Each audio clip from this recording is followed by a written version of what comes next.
Plaza Podcast.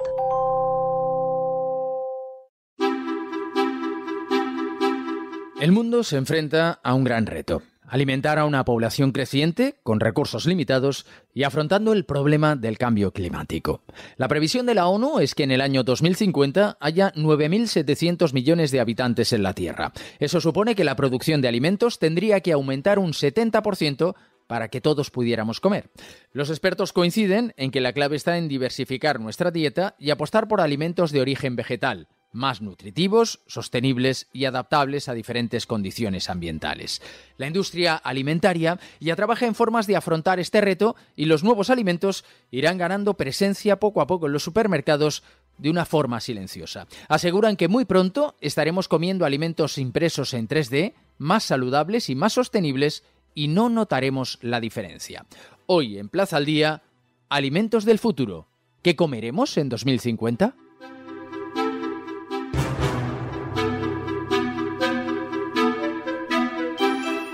El futuro de la alimentación comienza a dibujarse y va a pasar por familiarizarnos con los productos híbridos que combinan proteínas vegetales y animales, fijarnos más en la composición de los envases o pedir nuestra compra en el metaverso. Es algo que refleja el informe anual Futuristic 23 que desarrolla el equipo de la española Kilómetro Cero Food Innovation Hub. Y queremos profundizar en él, saber con más detalle algunas de las cosas que se reflejan en ese informe y cómo va a ser la alimentación del futuro. Así que saludamos precisamente a la directora de Kilómetro Cero Food Innovation Hub, Beatriz Jacoste. ¿Qué tal? Muy buenas. Hola, buenas. Un gusto poder estar con vosotros compartiendo nuestra visión acerca de ese futuro. Pues vamos a mirar hacia él porque parece muy interesante, parece innegable que cada vez somos más habitantes en el planeta y que los recursos cada vez están más limitados y el impacto ambiental de la industria alimentaria cada vez es mayor. Por tanto, nos enfrentamos a un cambio. Eso parece seguro, ¿no? Sí, nosotros de hecho queremos favorecer ese cambio, entendiendo que pues los recursos cada vez son más limitados, la población cada vez más creciente y que hay muchísimos retos relacionados con nuestro sector. Nosotros queremos impulsar y acelerar la transformación de ese sector que ya se está fraguando. ¿Hacia dónde camina la alimentación del futuro?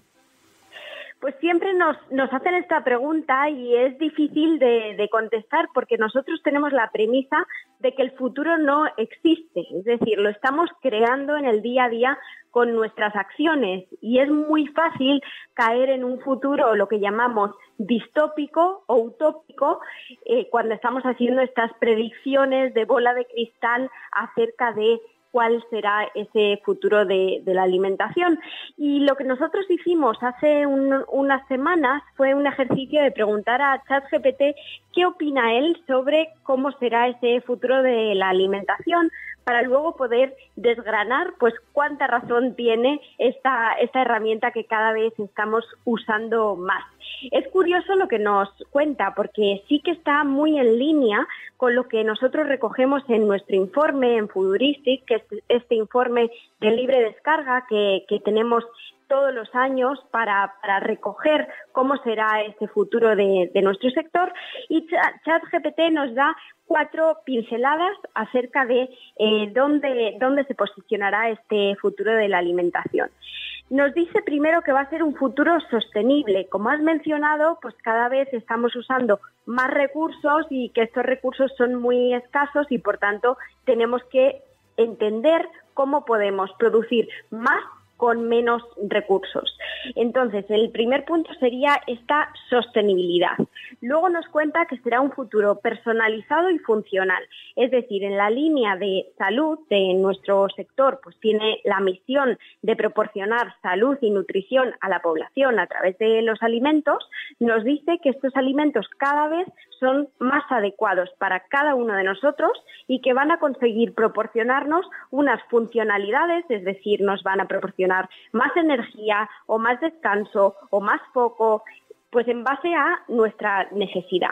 El tercer punto de ChatGPT es que va a ser un futuro con más nuevas proteínas, con proteínas alternativas. Como has mencionado en la entradilla, va a ser un futuro híbrido, es decir, no será un futuro en el que desaparezca la carne, la proteína tradicional que todos conocemos y que incorporamos en nuestras dietas, sino que habrá cada vez más tipos de proteínas, no necesariamente de base animal.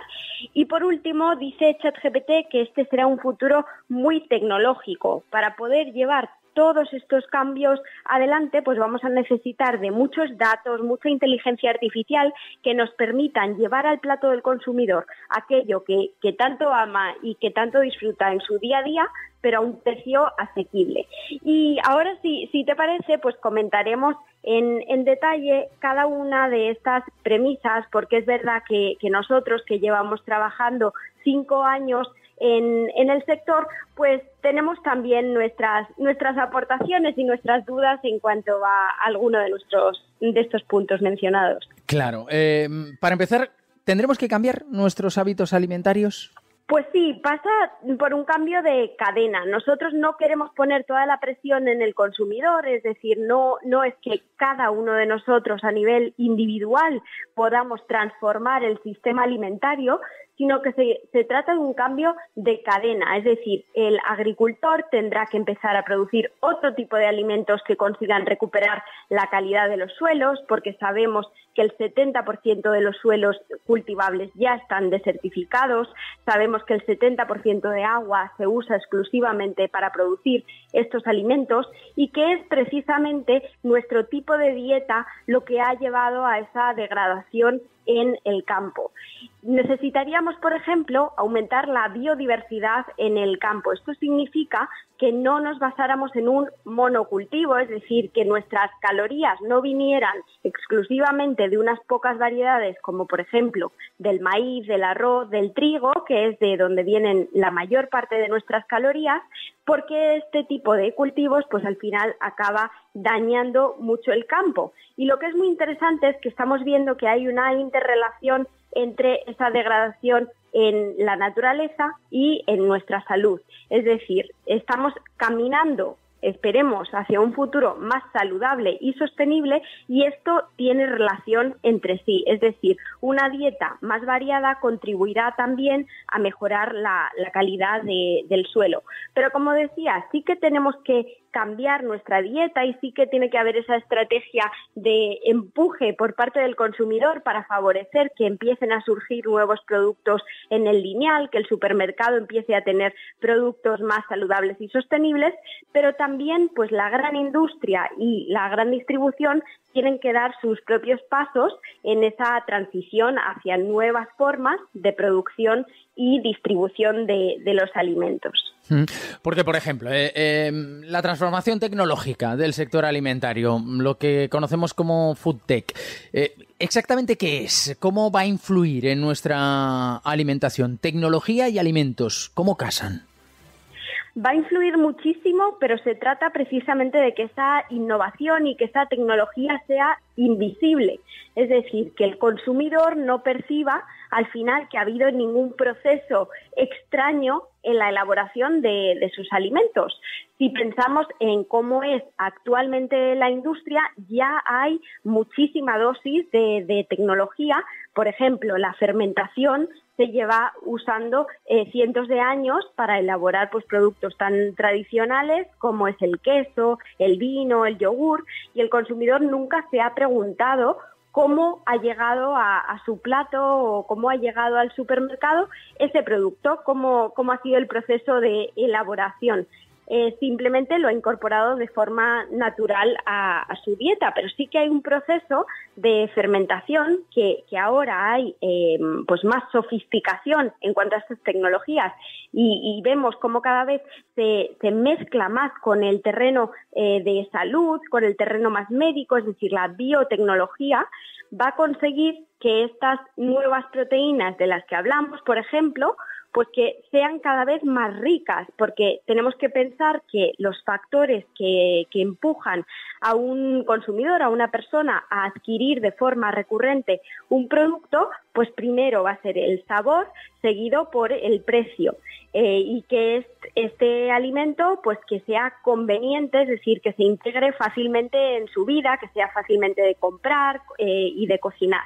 Entonces, creemos que va a haber mucha tecnología a la hora, por ejemplo, de distribuir los alimentos o de detectar el desperdicio en estos alimentos a través de etiquetas inteligentes que llevarán blockchain y que nos permitan trazar desde el campo hasta la mesa por dónde han pasado estos alimentos y que nos den información acerca de hasta cuándo es óptimo el consumo de ese alimento, más allá de la fecha de caducidad. Entonces, creemos que sí que tiene que haber muchísima tecnología y de hecho la está habiendo, y una tecnología muy revolucionaria aplicada al sector es, por ejemplo, la tecnología CRISPR se llama.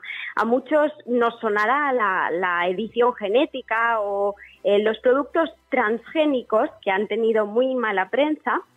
Pues de hecho actualmente se está aplicando para bien esta tecnología que al final consiste en editar el ADN de los alimentos. Es decir, por ejemplo, si necesitamos que el cultivo requiera de menos agua para poder crecer o que sea resistente al cambio climático, pues podemos toquetear y editar el ADN para hacerlo de tal forma que necesite de menos agua, que sea más resistente a plagas y por tanto no necesite tanto fertilizante, o podemos incluso editar genéticamente los alimentos para que tengan propiedades y funcionalidades positivas a nivel nutricional, por ejemplo, que un arroz tenga más hierro o conseguir pues que esos alimentos sean positivos a nivel salud y sostenibilidad. Pero como decimos siempre, es muy importante que esta tecnología y que esta innovación sea invisible y en muchos casos que esté incorporada a lo largo de la cadena y no necesariamente resulte en un nuevo producto,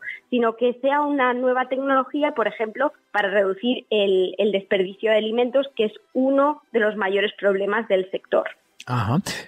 Por ejemplo, productos híbridos. Cuando hablamos de las proteínas vegetales, que van a ser el puente hacia una dieta donde los vegetales tengan mayor protagonismo y se van a combinar con las proteínas de origen animal para también mantener el sabor, la textura tradicionales, está un poco en esa línea, ¿no? En la de que haya tecnología detrás de los alimentos, pero el consumidor no note un gran cambio. Efectivamente, muchos habréis visto en el supermercado como cada vez hay más hamburguesas de origen vegetal y que se está intentando pues que cada vez más legumbres y vegetales vayan ocupando el plato sin reemplazar a la carne y a los productos de proteína tradicional, pero sí que es verdad que tenemos que incluir nuevos tipos de alimentos y esto es por lo que comentábamos. A nivel medioambiental se va a requerir de menos agua, menos recursos naturales, porque sabemos que para producir 1 kilo de carne pues se necesitan miles de litros de agua, por tanto esta conversión para obtener proteínas no es muy eficiente y necesitamos encontrar otro tipo de proteínas porque, como decíamos, en 2050 se prevé que la población vaya a aumentar 2.000 millones de personas y para alimentar a todas estas personas con alimentos nutricionalmente altos vamos a necesitar tener otras fuentes de proteína. No va a ser suficiente con la proteína de carácter animal.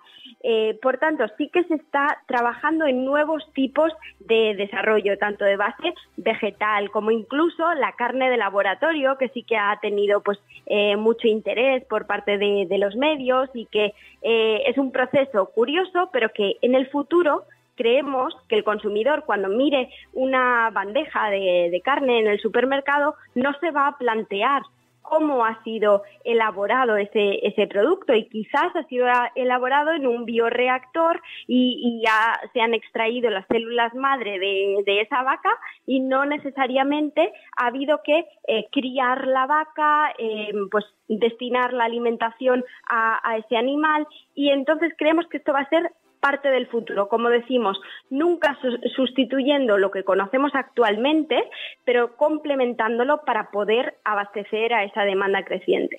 Y al mismo tiempo que vemos como es una tendencia la integración de la tecnología, incluso esa modificación genética, esos transgénicos que han tenido tanta mala fama en los últimos tiempos y que ahora pueden acabar sirviendo para mejorar nuestra salud, para mejorar mejorar las propiedades de los alimentos, para que además la industria alimentaria sea más sostenible. Mientras esto sucede, también la agricultura ecológica es otra de las corrientes que parece que está avanzando a muy buen ritmo.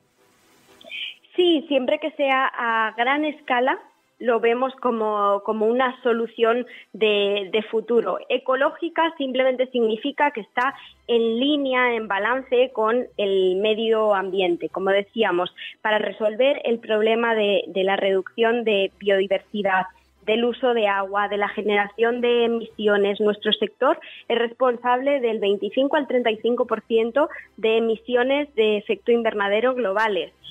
También 1/3 de todos los alimentos que se producen se están desperdiciando actualmente, y eso es una gran ineficiencia que tenemos que trabajar y solucionar con, por ejemplo, soluciones de revalorización de esos desperdicios, es decir, todas esas mermas, esos subproductos que se generan en industria o que incluso se quedan en el campo por defectos estéticos, tenemos que ver cómo reincorporarlos a la cadena de suministro y verlos como un input, como un ingrediente útil. Entonces, vamos a estar viendo muchas soluciones, como decía, a lo largo de toda la cadena. También nuevos tipos de envases, nuevos tipos de materiales que no tengan esa huella en el medio ambiente.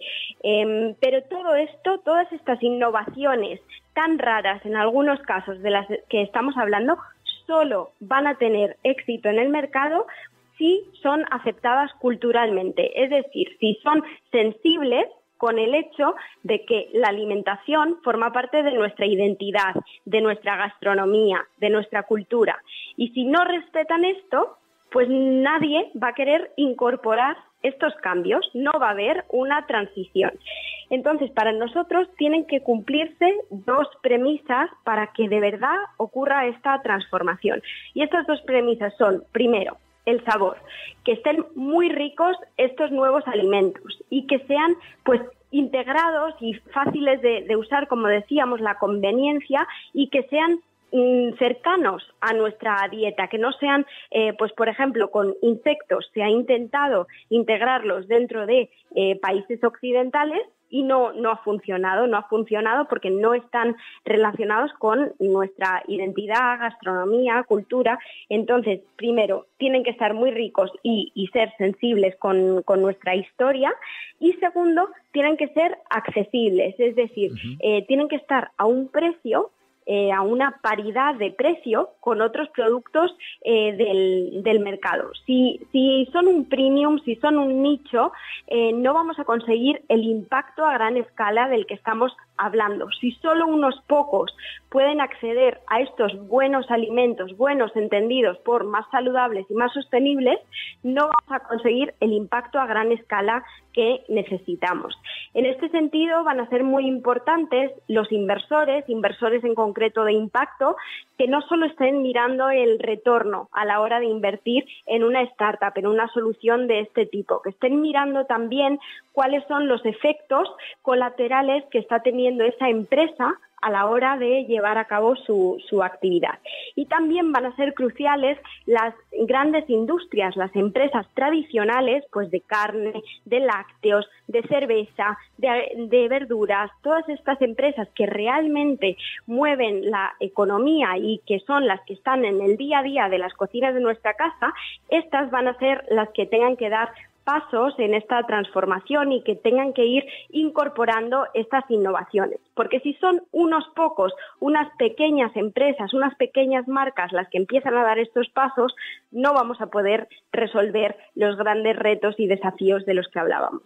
Hay un estudio de la FAO, la Organización de las Naciones Unidas para la Alimentación y la Agricultura, que dice que hay pruebas crecientes y preocupantes de que la biodiversidad que sustenta nuestros sistemas alimentarios está desapareciendo, y esto pone en grave peligro el futuro de los alimentos.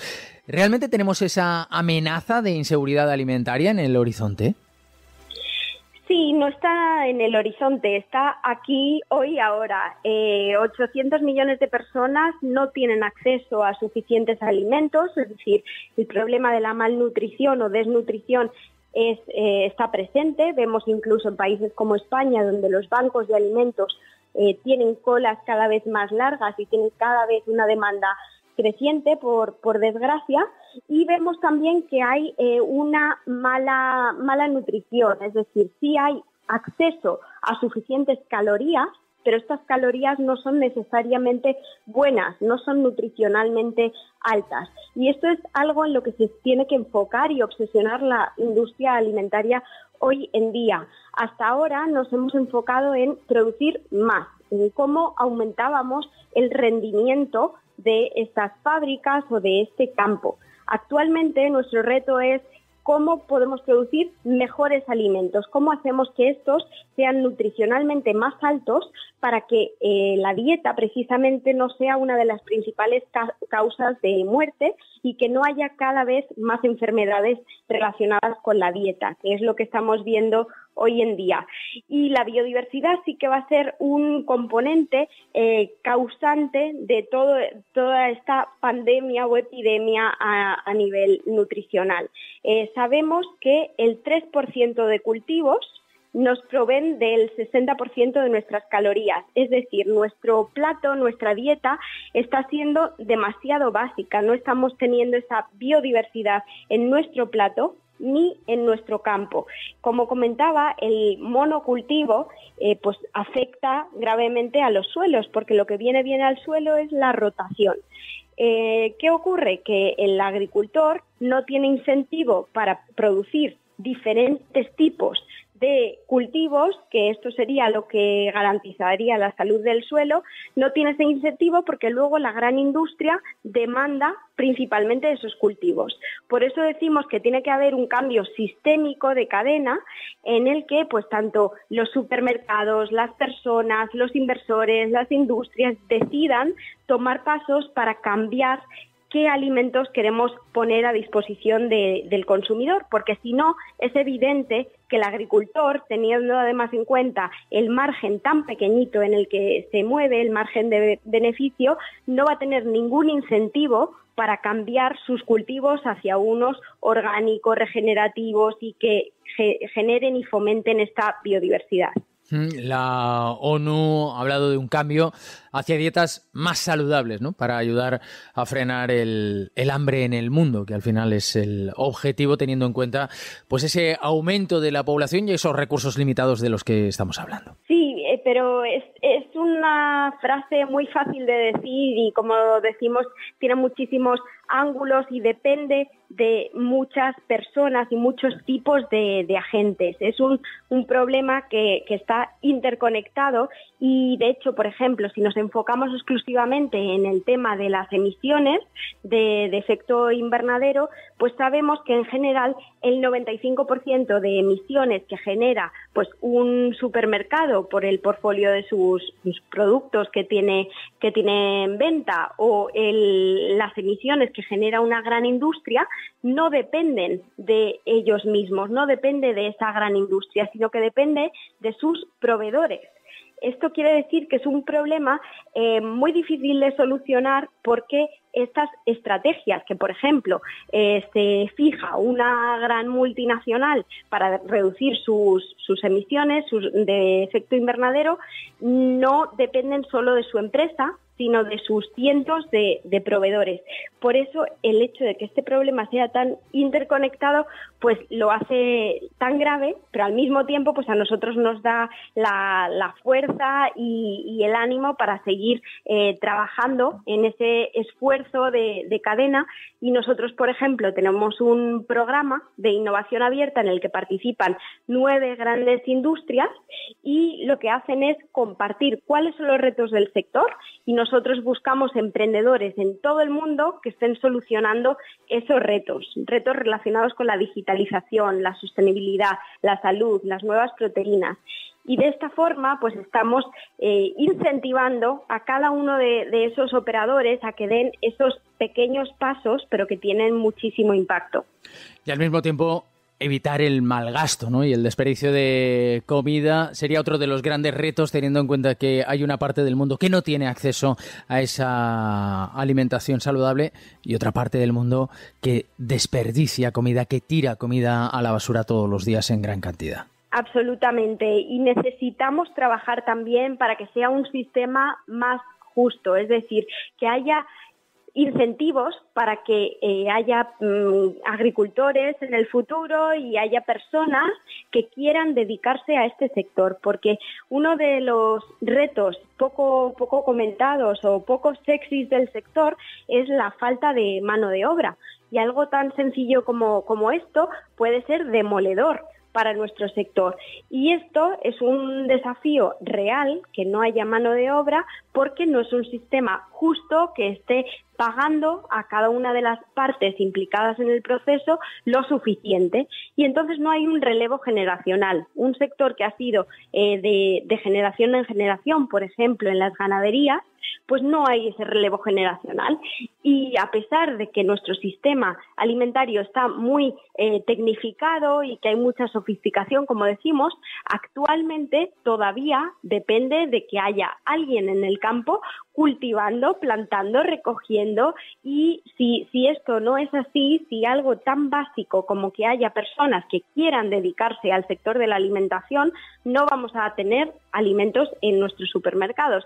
Entonces, para nosotros sí que es muy importante incentivar y motivar a futuras generaciones a que trabajen en temas relacionados con la alimentación. Y de hecho tenemos un programa dedicado a niños en el que trabajamos con colegios para concienciar de lo importante que es nuestro sector, de todas las implicaciones que tiene, y que realmente a futuro pues no tengamos ese problema de personas dispuestas a contribuir a nuestro sector. Beatriz Jacoste, directora de Kilómetro Cero Food Innovation Hub, muchísimas gracias. Gracias a vosotros.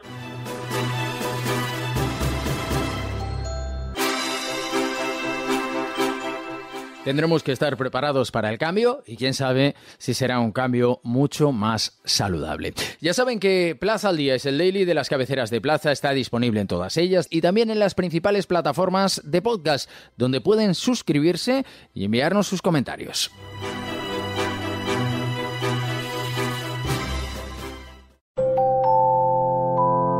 Plaza Podcast.